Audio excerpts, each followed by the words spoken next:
Oke, mungkin bisa dilihat di sini apa namanya mengenai judul saya Introduction to Basic Electric Installation and its Safety. Ini nama lengkap saya. Kemudian saya bekerja di dosen elektro SPS dan ini adalah email saya. Jadi mungkin kalau ada nanti pertanyaan yang lebih private atau mungkin bisa bertanya melalui email saya. Oke. Nah, untuk slide yang pertama ini mungkin kita akan melihat berbagai macam kebutuhan listrik dalam kehidupan kita masing-masing. Mungkin sebagian ini saya mengambil beberapa contoh. Jadi banyak sekali kebutuhan manusia itu akan listrik. Kalau kita lebih spesifikkan, ini adalah kebutuhan di dalam rumah kita masing-masing. Mungkin di sini porsi terbesar adalah mengenai kitchen appliance. Kitchen appliance itu banyak sekali, bisa dengan pemakaian rice cooker, blender, microwave oven. Jadi mungkin hampir sebagian besar di sini 29% itu dipakai untuk pemakaian alat memasak. Kenapa bisa besar begitu? Karena pada umumnya itu memakan daya yang cukup besar. Anggap saja kulkas dengan daya yang cukup besar, misalnya 2 pintu bisa sampai 200 watt hingga sampai 24 jam. Kulkas tidak bisa berhenti cuma hanya 10 jam, 2 jam tidak bisa. Lalu kemudian rice cooker, kemudian alat pemanas, toaster dan sebagainya, hampir semua memakan daripada kitchen appliance. Kemudian kita bisa lihat lagi AC. Nah, apalagi AC. Apalagi dengan cuaca-cuaca sekarang begini, kita tanpa terasa kita memakai AC sangat lama, apalagi dalam masa PJJ begini, masa pembelajaran jarak jauh atau online school atau apapun judulnya, kita selalu memakai AC. Nah, di sini 17%. Nah, kemudian water heating ini juga kalau memang kita memakai air panas di rumah, dan juga seporsi dengan lighting, yaitu lampu kita selalu memakai pada waktu malam hari. Kemudian di sini ada space heating, mungkin pemanas. Kalau mungkin saya ngambil di contoh luar negeri, mereka ada mungkin musim dingin, jadi memakai heatingnya dibandingkan dengan AC. Kemudian nanti ada yang laundry appliance, mungkin untuk mesin pencuci pakaian. Kemudian home electronics ini yang sedikit lah dipakai dalam rumah kita masing-masing. Kita tidak mungkin menonton 24 jam TV kita menyala atau radio kita menyala, itu cuma hanya beberapa jam. Yang lainnya juga DVC atau heat. Masalah heat, AC, dan ventilator appliance ini juga tergabung dalam salah satu ini. Nah, kemudian kita sekarang semuanya dengan pembelajaran jarak jauh, dengan online semua. Hampir semua kita memakai komputer, laptop, handphone. Adapun yang mungkin di pedalaman mereka memakai HP, ataupun cuma hanya memakai TV ataupun radio. Semuanya dengan pembelajaran sistem online atau pembelajaran jarak jauh. Jadi itu membutuhkan sekali banyak tenaga listrik yang kita pakai di rumah kita masing-masing.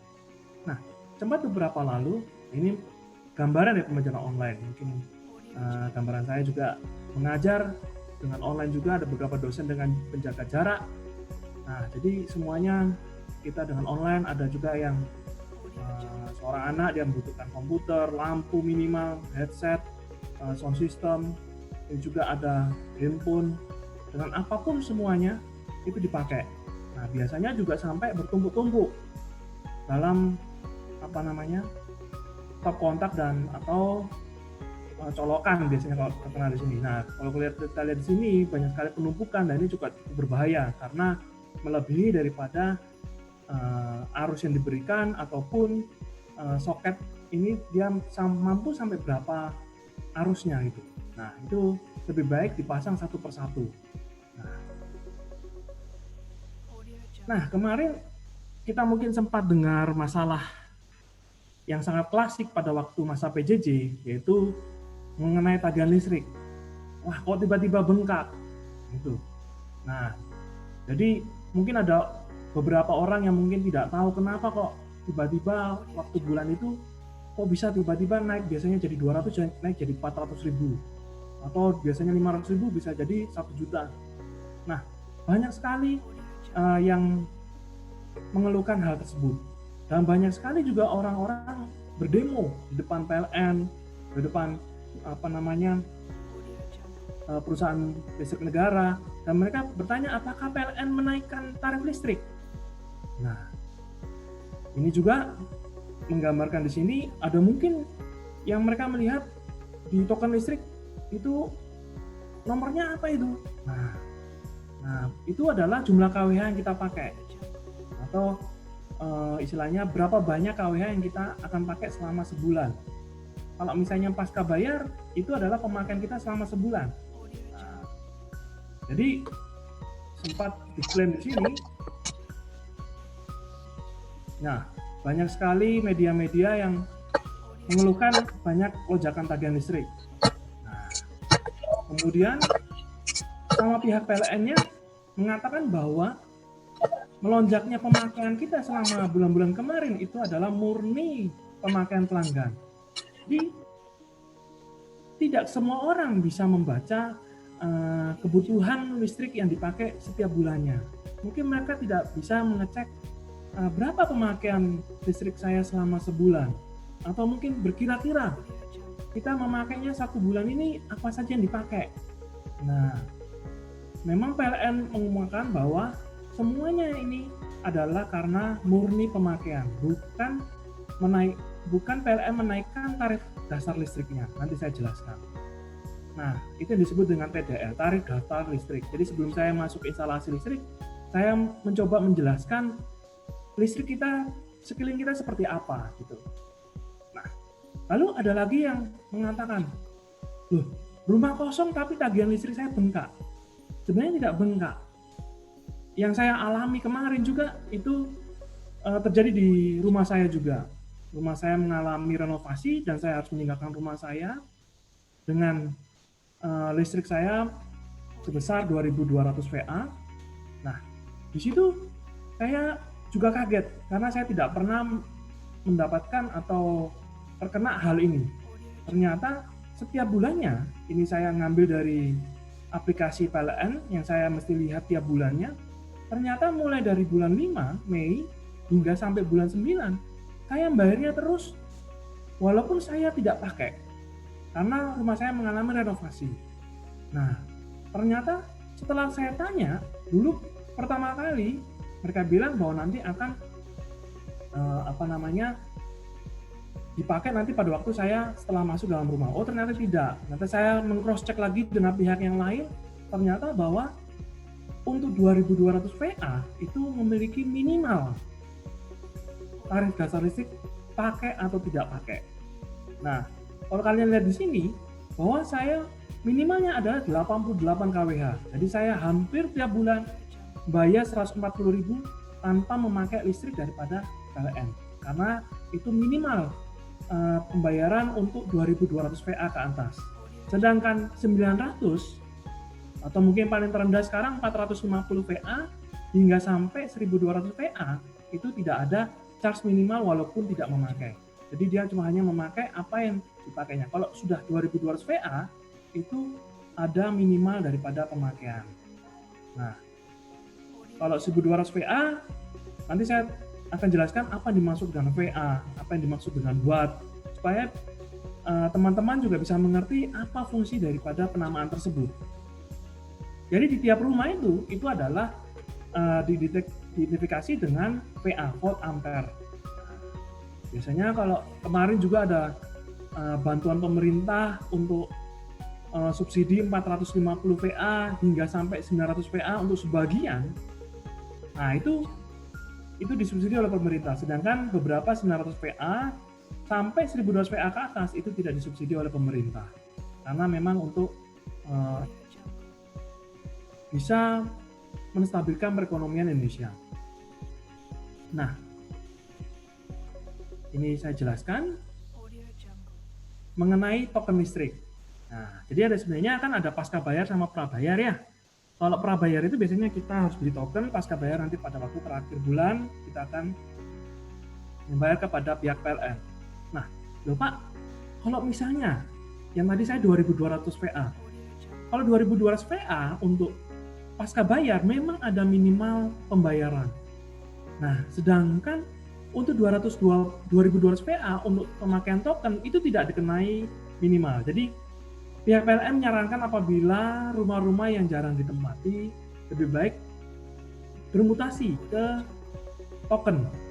Nah, jadi supaya kalau misalnya ditinggal mungkin selama sebulan, jadi yang dipakai adalah tokennya tersebut, tidak memakai pasca bayar yang harus dibayar pada akhir bulan.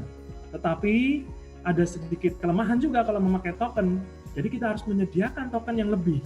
Kalau tidak, nanti pemakainya tiba-tiba habis, tiba-tiba pada waktu malam hari kita tidak bisa mengakses pihak PLN atau kita membayar atau membeli token. Biasanya kalau tidak salah, biasanya jam 12 hingga sampai jam 1 itu tidak bisa membeli token pulsa PLN. 12 malam sampai jam 1 malam itu biasanya untuk perbaikan daripada sistemnya. Nah, jadi ada sisi keburukan dan keuntungannya. Nah, kalau untuk di bawah ini saya mengambil salah satu contoh yang disebut dengan TDL, itu ada tarif dasar listrik. Nah, di sebelah ini namanya R1. Kalau kalian mungkin biasanya bayar pakai Tokopedia, itu mungkin tidak akan kelihatan tulisan TDL R1 atau cuma hanya istilahnya nomor-nomor untuk pembayaran saja. Nah, di bagian ini, nah, di TDL R1 itu merupakan rumah yang dengan VA tertentu untuk tegangan rendah. Nah, nanti saya akan jelaskan satu persatu. Nah, kita akan lihat dulu di sini. Misalnya, kita membeli token listrik 100.000 dengan daya 1.300 VA. Nah, kita membeli sebanyak 100.000. Nah, di sini kita bisa melihat bahwa ada beberapa versi waktu itu, karena banyak sekali perubahan-perubahan yang terjadi. Ada yang misalnya yang dulu 100.000, dia di situ ada plus biaya adminnya. Jadi 100.000 murni, itu 3.000 di dalamnya adalah adminnya. Berarti sisanya nominal token itu adalah 97.000. Nah, berarti bukan di sini kita hanya memakai 97.000. Nah, di sini tiap daerah juga akan berbeda-beda. Ada pajak penerangan jalan. Jadi setiap rumah atau setiap pemakaian listrik atau pemilikan kWh meter itu dikenakan pajak penerangan jalan. Kalian walaupun di situ tidak ada penerangan jalan, biasanya begini. Sebenarnya penerangan jalan itu adalah hak kita sebenarnya, karena kita sudah membayar PPJ. Nah, apabila lampu jalan itu rusak, kita bisa komplain ke pihak PLN bahwa penerangan jalan tersebut itu mengalami kerusakan dan harus diperbaiki. Itu hak kita karena kita ikut turut membayar dalam pajak penerangan jalan. Nah, berapa besar biaya PPJ-nya setiap daerah? Itu berbeda-beda. Kalau di sini kita ambilnya di Jogja di sini, itu pun tahun-tahun yang lama, setiap tahun akan berubah juga. Nah, di sini PPJ-nya itu 97.000 dikali 8%. 8% daripada nominal 97.000 dibagi dengan 1/8%. Nah, hasilnya itu 7.185 rupiah. Nah, akhirnya nilai token kita sebenarnya adalah 89.815.000. Nah, itu nominal yang kita beli, yang kita dapatkan. Nah, di sini lalu tarif 1.300 VA dalam masa itu berapa? Nah, jadi hitungannya per kWh sebesar 1.467,28 rupiah. Jadi yang tadi nominal yang kita dapat setelah dipotong PPJ itu ada 89.815 rupiah dibagi dengan nilai per kWh, dan total yang kita dapat adalah 61,21 kWh. Itu untuk 100.000. Ada versi yang lain juga, R1 per 1.300, ada yang dia 103.000. Nah, berarti dia 100.000 itu ada uang kita bayar, 3.000 adalah admin banknya. Nah, sisanya itu adalah nilai token plus PPJ-nya. Ini jumlah KWH-nya mendapatkan nilai 62,60. Nah, jadi dia bervariasi. Kalau sekarang yang baru, seingat saya biasanya untuk mengisi 100.000 itu biasanya kita dapat sebesar 74 KWH. Itu sudah termasuk PPJ-nya. Kalau kalian bayar di Tokopedia itu tidak akan kelihatan PPJ-nya berapa, karena langsung kita cuma dapat Storm tokennya saja. Untuk PPJ-nya tidak diberikan, saya juga tidak tahu kenapa. Kalau biasanya ada beberapa yang toko-toko yang menyediakan struk pembelian listrik prabayar itu biasanya dituliskan PPJ. Gitu. Nah, di KWH meter pun itu pun sebenarnya masih ada dua versi, ada yang digital dan juga ada yang analog. Nah, adapun yang tampilannya juga analog itu berarti dia memakai angka di sini dengan putaran, dan sebagian di sini dia memakai digital untuk pengisian daripada token. Atau full digital di sini itu adalah LCD di sini, kemudian token di sini untuk pengisian nomor token, lalu kita masukkan, biasanya kita enter key di sini, baru dia nanti akan ngomong benar. Kalau misalnya salah, dia akan kembali lagi ke awal. Nah, lalu optical probe ini biasanya terjadi kalau terjadi kerusakan. Nah, kemudian yang di bawah sini, biasanya kalau KWH meter daripada PLN itu kita tidak boleh bongkar. Sudah dipasang sama pihak PLN, dan di situ nanti akan ditutup oleh pihak PLN, disegel. Kita tidak akan bisa membuka bagian casing yang warna transparan ini. Nah, apabila kita memindahkan atau kita membuka bagian ini, nanti akan otomatis mati sendiri. Saya sudah pernah mencobanya tersebut pada waktu perbaikan rumah. Saya juga tidak mengerti hal tersebut, lalu kemudian tukang juga tidak mengerti hal tersebut, tiba-tiba dipindahkan. Dan tiba-tiba KWH meter saya ikut mati. Nah, saya juga bingung. Akhirnya saya telepon daripada pihak PLN. Pak, kenapa token saya sudah bayar, kok tiba-tiba mati? Nah, lalu ditelusuri, karena Bapak memindahkan KWH meter tersebut. Kalau KWH meter yang analog, yang lama, ini kalau dipindahkan itu tidak apa-apa sebenarnya. Tapi itu menyalahi aturan sebenarnya. KWH meter itu sudah ditempelkan oleh pihak PLN dan memang tidak boleh dipindahkan, walaupun analog atau digital. Kalau digital dia punya ada sensor sebenarnya di belakang sini. Kalau dipindahkan dia akan otomatis akan mati dan itu akan dikenai denda. Nah, jadi biasanya begitu. Nah, itu pengalaman daripada apa yang saya pernah alami begitu. Nah, kemudian yang di sini ini adalah golongan tarif. Nah, golongan tarif ini dulu sempat bermacam-macam variasi yang diberikan oleh pihak PLN. Nah, ada S1 pemakai sangat kecil, TR adalah tegangan rendah. Itu biasanya cuma sampai 200 VA. Lalu ada badan sosial kecil, badan sosial sedang, dan ini tiap golongan tarif itu berbeda-beda semua.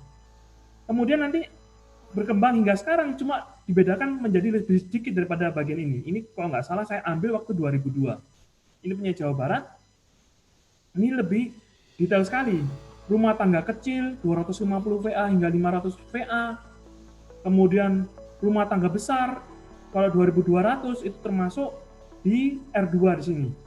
501 VA hingga sampai 2200 VA. Kemudian 2201 VA hingga sampai 6600 itu rumah tangga menengah dengan R3. Ada juga rumah tangga besar 6600 VA dan ke atas. Nah, tegangan rendah itu cuma dengan kapasitas 200 kVA ke bawah. Kilovolt ampere. Jadi 200.000 VA. Nah, gitu. Jadi disingkat dengan kalau disingkat 200 kVA. Di atas 200 kVA itu adalah tegangan menengah. Itu nanti saya ceritakan juga nanti di mungkin pertemuan selanjutnya atau yang lainnya. Kemudian di atas tegangan menengah itu adalah tegangan tinggi 30.000 kVA. Nah, jadi di sini 30.000 kVA ke atas itu sudah termasuk tegangan tinggi. Kalau mungkin teman-teman pernah mendengar SUTET, saluran udara tegangan tinggi, nah SUTM, saluran udara tegangan menengah, itu berbagai macam variasi. Kalau sudah sampai ke rumah, itu saluran udara tegangan rendah. Nah, tapi orang-orang biasanya tidak pernah ngomong saluran udara tegangan rendah, dia tegangan rendah saja. Kalau SUTET, biasanya saluran udara tegangan tinggi. Kemudian ada yang penerangan umum, dia sendiri di kategori J. Ada gedung pemerintah juga sendiri, industri, hotel juga sendiri. Nah, di sini saya akan menjelaskan bahwa mulai dari pembangkit, kalau kita tahu di sini pembangkit Karangkates, nah itu adalah merupakan pembangkit Python, itu merupakan sumber daripada pembangkit listrik. Kemudian dikirimkan melalui jaringan transmisi, kemudian melalui gardu induk nanti di up hingga menjadi sebesar tegangan tertentu hingga masuk ke gardu distribusi, kemudian dia masuk ke jaringan tegangan menengah, kemudian akan disalurkan hingga sampai ke sambungan rumah atau jaringan tegangan rendah dan masuk ke dalam APP kWh meter. Dari pembangkit hingga APP kWh meter itu adalah tanggung jawab pihak PLN. Apapun yang terjadi, kita cuma hanya melapor. Pak, tolong, misalnya tiba-tiba tegangan PLN di luar kWh meter kalian, itu tanggung jawab PLN. Kalian tidak berkewajiban mengganti kabel tersebut. Biasanya nanti akan diperbaiki oleh pihak PLN. Tinggal telepon aja PLN hot centernya, nanti mereka akan datang. Setelah APP, itu adalah mini circuit breaker, itu hingga sampai instalasi listrik rumah kita, itu adalah tanggung jawab kita. Nah, jadi di sini ada tanggung jawab pihak PLN dan juga tanggung jawab daripada pihak konsumen. Nah, kalau lebih dari APP di sini, nah biasanya kalau tadi di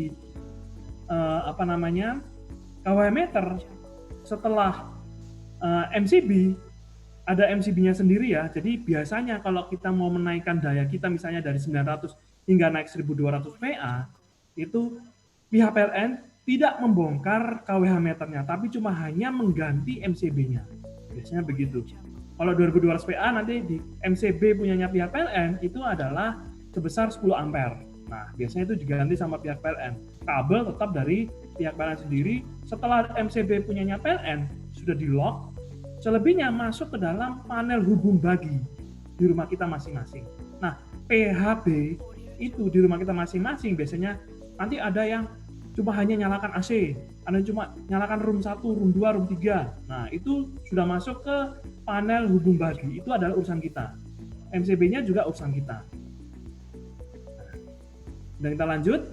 Nah, di sini saya akan menjelaskan mengenai masalah VA dan watt.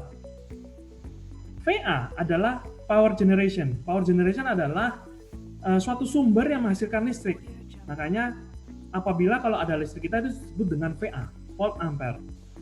Sedangkan watt itu adalah power consumption, yaitu yang mengubah dari tegangan listrik menjadi energi panas, energi gelap, energi cahaya, lampu dan sebagainya, kipas angin. Itu semua dengan watt, bukan hitungan dengan VA.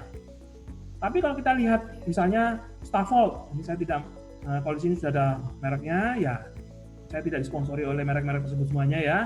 Saya cuma hanya mengambil contoh-contohnya. Nah, di sini biasanya tertulis 3000 VA, berarti 3000 volt ampere. Nah, dia dengan kemampuan sebesar 3000 VA. Nah, biasanya kemampuan di sini 220 volt, jadi 3000 dibagi dengan 220, dapat 10 ampere lebih. Ini adalah daya daripada Stavol kita. Sedangkan misalnya kayak lampu, nah ini tulisannya 9 watt atau mungkin setara dengan 70 watt lampu pijar misalnya begitu.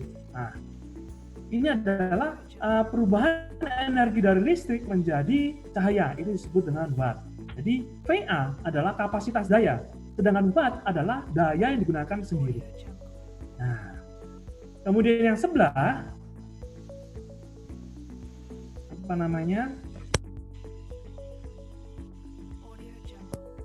Nah, berkembang terus. Ini saya ambil bulan April hingga Juni 2020. Ini cukup terakhir, nanti ada yang lebih terakhir hingga sampai Desember.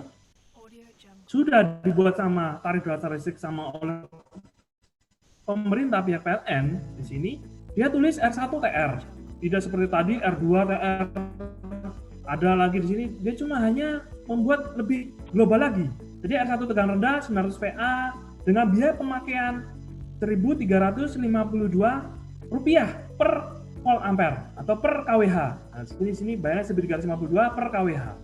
Prabayar ataupun pasca bayar. Di sini ini prabayar, ini yang pasca bayar. Nah, kemudian 1.300 juga sama. Nah, kalau kita lihat di sini memang ada perbedaan 900 VA, memang masih subsidi sama pemerintah sebesar mungkin Rp100 dikit, itu di 900 VA. Nah, 1.300 VA hingga sampai 2.000 kVA itu nilai nominalnya sama. Ada yang ngomong, oh enggak, ada yang ngomong 2.200 atau 6.600 itu lebih mahal. Oh tidak, salah pengertian. 1.300 hingga sampai 2.000 kVA yang sudah ditetapkan oleh TDL PLN itu sama, tidak berubah atau tidak berbeda. Cuma yang menjadi perbedaan adalah ada pemakaian minimal kalau tidak memakai pemakaian listrik ini selama sebulan. Nah, gitu. Kemudian nanti ada tegangan menengah di sini 200 kVA. Itu ada namanya kVAR. Nah, itu biasanya ada namanya daya reaktif. Itu ada ceritanya sendiri. Ada daya reaktif, daya aktif, sama daya semu. Nah, itu ada ceritanya sendiri. Nah, biasanya di sini yang kita tahu di sini kita pakai adalah daya di sini, ya, 1.300 VA. Nah, tetapi nanti ada ceritanya bahwa kita tidak memakai full 1.300 VA karena ada cost fee-nya. Nah, nanti saya jelaskan. Nah, di sini, jadi biasanya orang awam kita tahu cukup 1.300 VA. Berapa daya efektifnya atau yang betul kita bisa pakai gitu. Nah, nanti ada perhitungannya. Nah, jadi di sini kalau biasanya pihak pabrik itu membayar kVAR, ada biaya kVAR. Nah, itu nanti biasanya di 3 fase. Apa Pak 3 fase? Wah, nanti ada ceritanya lagi. 1 fase sama 3 fase. Nah, di sini saya menjelaskan dulu perbedaan-perbedaan tegangan rendah, tegangan menengah itu 200 kVA ke atas hingga sampai 30.000 kVA itu tegangan tinggi. Jadi sebenarnya pihak PLN mau mereduksi lagi daripada bagian-bagian ini.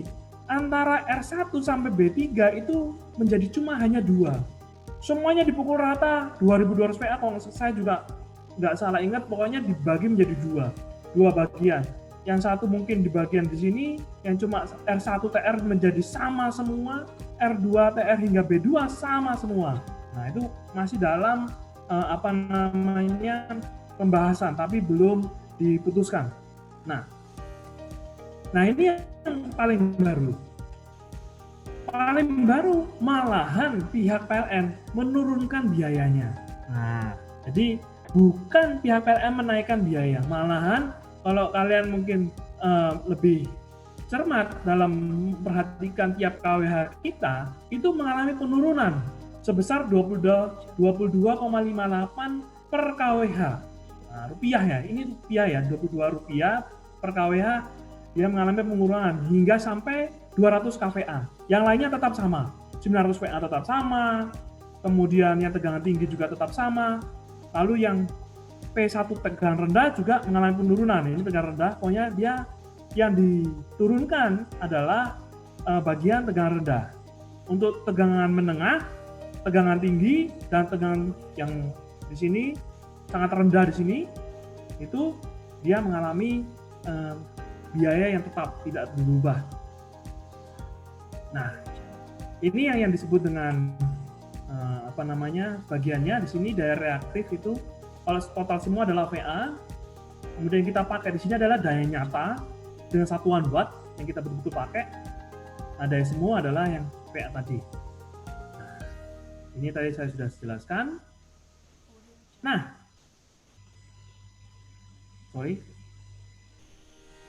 jadi bagaimana kita mengecek tarif listrik kita yang cukup benar?